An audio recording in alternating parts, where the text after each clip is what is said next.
Okay, I see this all the time, and I have even fallen into this myself. So I want this to serve as a little PSA, a little cautionary tale for you, because this can take your home, your organized, lovely home, and make it into something that's in disarray, right? Like you're taking complete steps backward before you even got things organized. So what is it? This trap that I do not want you to fall into is not evolving your organizing systems. Okay, so what do I mean by that? You have gone through the process of decluttering your home. You know that you have to keep up with that, right? So you check your clutter every so often, right? You do a little temperature check, a little touch base with your items, your partner's items, your kids' items, your pets' items, whatever, right? So you're keeping the clutter out of your home.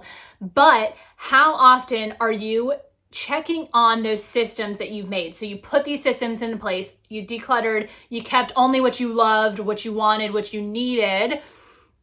You put systems into place that work with your family's way of living, right? You kind of leaned into your way of living, but you have not gone back and then kind of updated those systems or let them evolve, right? Take, for example, your shoe area, your shoe cubby, right? So a little shoe cubby, that may work when your kids' shoes are this big, but now your kids' feet are this big. Is the system that you're using to house their shoes still practical? Still reasonable? Same thing for linens. Like, think of the difference between baby linens, baby clothes, any kind of clothes like that, right? And then grown-up things or bigger items. So if you have put stuff into place and you are, I see this often, right? Oh my goodness, I walk into someone's house. Oh my goodness, I swear I used to be organized. I just don't know what happened. Well, what happened is we never went back and reevaluated these systems and updated these systems. So the same thing, I'm just gonna kind of keep giving you guys examples because I know sometimes you're like, well, I don't know, maybe I do have it updated, or what does she even mean by this, right? So take, for example, your food storage systems, right? So you have whatever kind of food storage you like to use, and Tupperware, Pyrex, whatever,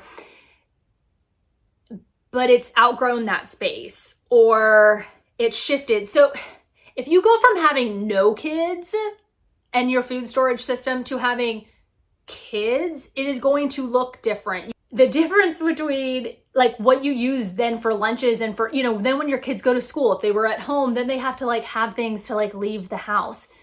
That system is going to look different. And it's also not just that you have bought new items and different items, although that is a very big part of it, but even if you buy the same items but use them differently, right? So the Tupperware, for example, I've bought lunchbox kind of dividers for my kids. I use, the food storage systems differently than I did before I had children, right? Or say your system goes from, just on the lines of this food storage, right?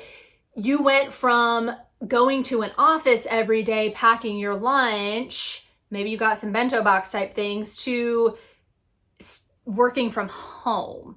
So those things that you had front and center don't need to be front and center. Or maybe the storage, the way you stored things before no longer really serves you now. So taking a temperature check, evaluating the systems that you have put into place already is a necessity. So as much as you go through and like declutter or just do different things, look at the flow of how things are working. Look at what's the word I'm looking for?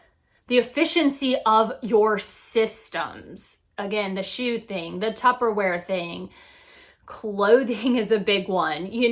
Maybe your kids have gone from wearing only t-shirts to now only dresses. So do you need to kind of, if it's easier for them to get to hanging stuff, then hang everything, just, again, it's not necessarily always that you're getting new things. And so maybe you've outgrown your system that way, but you've just outgrown it because people have grown or your lifestyle has changed. So in what areas has your life evolved, changed, just been different since the last time you set up that particular system? I think one room that is constantly evolving in my own home, and I just know for many of my clients, many of the people I see and just talk to, are playroom. So if you have kids, you kind of already do this, right? Your kid is no longer into the wooden puzzles and now they're into cars. So we need to change this. You know, maybe we had this great system for puzzles, but it does not work for cars. So we need to kind of think about how they use their things, what things they do use, and then shift it. But like, that's one of those things that it almost kind of hits you in the face, right? Whereas say the shoe area, it's like almost kind of like it creeps up on you, just slowly is annoying you more and more until one day you're like, this does not work anymore, and you kind of freak out. So you want to like not get to that point, right? Your pantry is another spot that it just kind of creeps up on you. It's not as obvious as the playroom that's in constant evolution. This area may creep up on you because say you have a beautifully designed pantry, right? You have specific areas for certain snacks and this, that, and the other. The snacks you buy changes. It changes again, especially if you have kids as they're growing up. Maybe you're not using the little bite-sized snacks anymore, and now they're using these big bars, or they're using chip bags. Those are bigger than the other snacks they had. So trying to force this size thing into something this small, you get it, right? You understand what I'm trying to say here.